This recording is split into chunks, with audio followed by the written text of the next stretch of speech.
Are we rolling? We're live? It's good. Good. Salutations. And, spookiest of salutations. With all the demons and the monsters flying around this evening. Welcome to Wordslam 1, 2, 3, Part 3. I am your host, the Wordsmith. And you are watching here on lovewrestling.ca.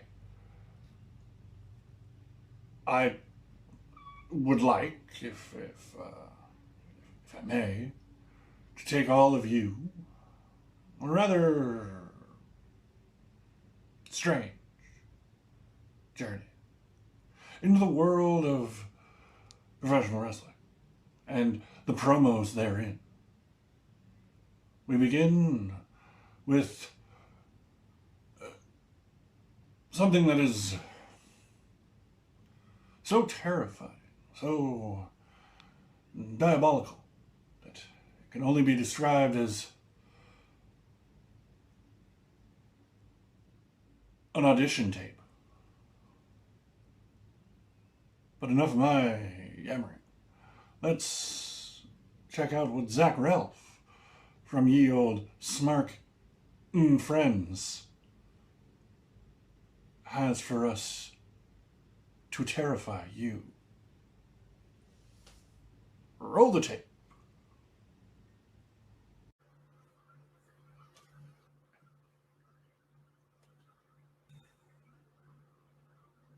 You got this.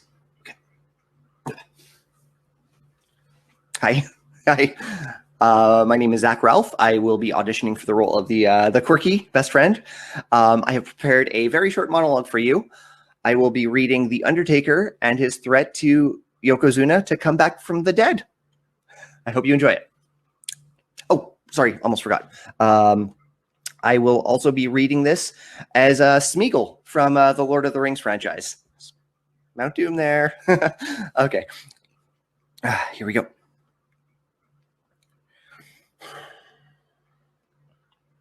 Be not proud. The spirit of the Undertaker lives within the soul of all mankind, the eternal flame of which cannot be extinguished, my precious. I'm so sorry. I didn't mean to ad-lib. That just kind of slipped out. That will not happen on set. I respect your script way too much for that to happen. Thank you. Sorry. Okay. Where was I? Yep. The origin of which cannot be explained. The answer lies in the everlasting spirit. Soon, all of mankind will witness the rebirth of the Undertaker. I will not rest in peace. Thank you. I'll be hearing from you. Great. Thank you. Thanks. Thank you. Thanks. Bye. Thanks. Consumerism is quite the satanic majesty, isn't it? Well, we're not shy here at lovewrestling.ca. I'll tell you what. I'll tumble for you.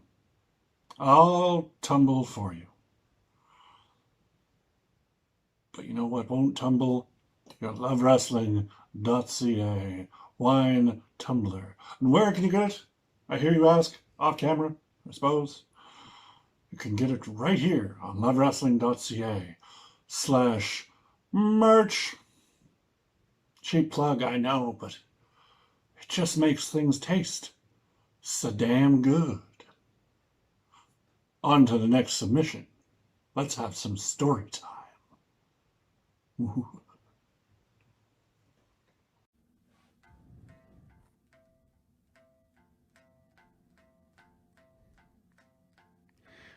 So I grew up in southern central Louisiana. Abigail rescued me and my brothers and sisters. She took us to this cabin in the middle of nowhere. It was freedom, but even the greatest freedom comes at a price. She told us, beware the man in the woods, for he is real, and he is the eater.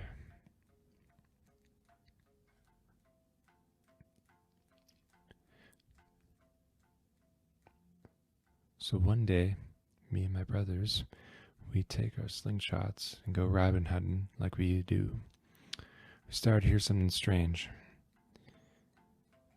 At first we passed it off as a bear, but as time passed, the bear, or whatever we thought was a bear, started to get louder and louder and let out these sad howls. My brothers, they started to run, and myself, I must admit for a second I was afraid, but I was more intrigued than anything else. I dropped my slingshot and I started to move closer and closer towards the sound. I got so close that at one point the sound started to rattle in my ears and hurt. And that's when I saw it. He was about 7 feet tall, walking upright, no pigment in his skin. He was as pale as a pearl. He had a thin yellow hairs running all the way down to his knees. He was carrying an alligator in one hand, dragging across the beach line. I prayed he wouldn't see me, and I said, Abigail, please forgive me for not paying attention to you. And that's when he looked at me. His eyes were yellow like a cat. I stayed frozen in fear, and it was just then he reached out his hand, and in the middle of it was my slingshot, and I started to run, and fast as my legs could take me. I continued to run for what felt like an eternity, and finally the cabin was back in my eyesight.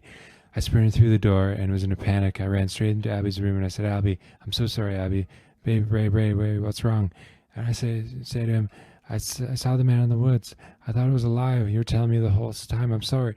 She said, baby, what did he say to you? What did he do? He didn't say anything. Matter of fact, he looked right at me with his eyes, and if he was starting to say through me, and he held out his hand, and Abby, his hand was my slingshot. He had my slingshot, and I was wondering why is he so calm right now? He said, baby, you don't understand. It's his slingshot too. What? You are the man in the woods.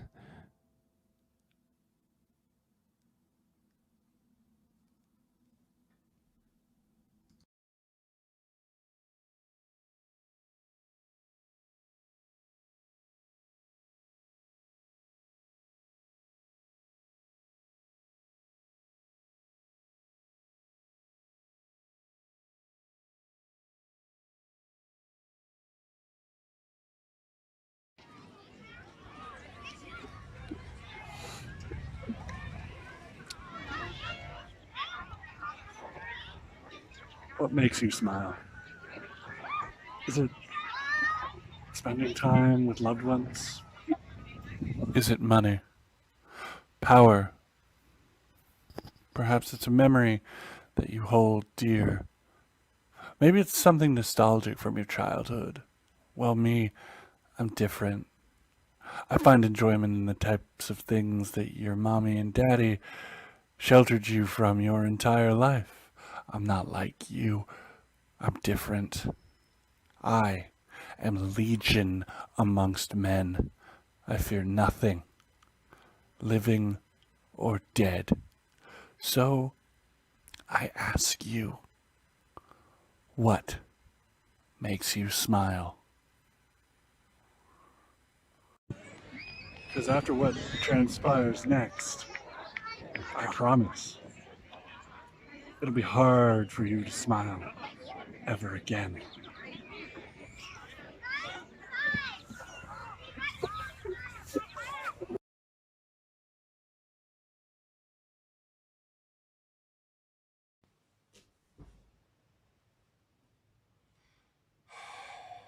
We know when dealing with nefarious characters such as certain Mr. Consonant, who, by the way, was not invited to this show due to All you had to do was watch that last video. Obscenities. You lizardy snake full of suffering succotash. I will not stand for it. And I will not let that be the final presentation on Wordslam Part 3. This is not about you, Mr. Consonant. In fact, it's about me. And it's my show now. So, I dedicate this last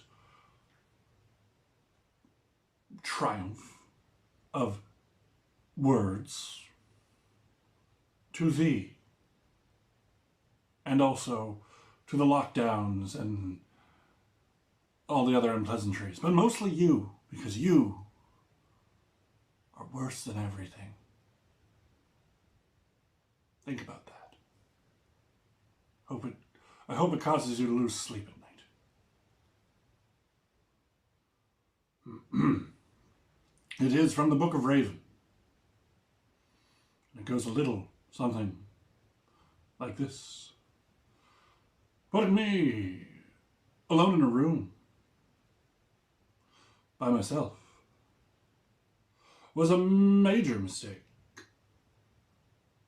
Because I think it has driven me sort of visibly out of my mind.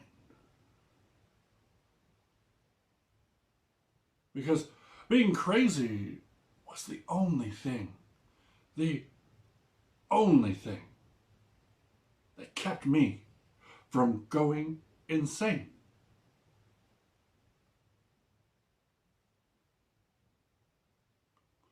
Unfortunately, for my opponents, somebody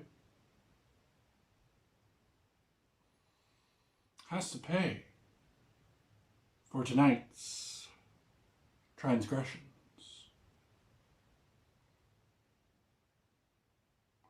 Monty Brown, Abyss, welcome to the age of Apocalypse.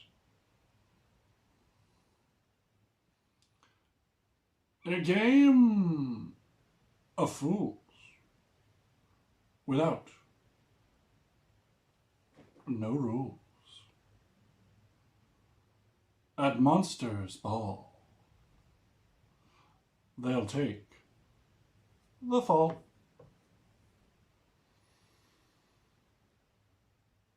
I drop the bait, and I decide your fate. Dropping the bomb. Intellectual Vietnam. Hardcore to the bone. My home is your home. Welcome to the Terror Dome. Quote the Raven, nevermore. Now let me out of here, 'cause I want to hurt someone. Quote the Raven, never more. See that, Mr. Incompetent Consonant? That's how you cut a promo. That's how you deliver artistic integrity to the masses. And ladies and gentlemen and creatures and lizardy friends of all dimensions, I thank you for your attention, and I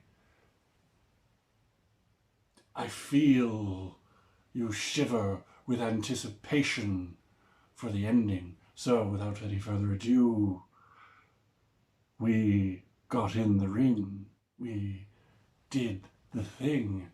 Now, ring the bell and fare thee well.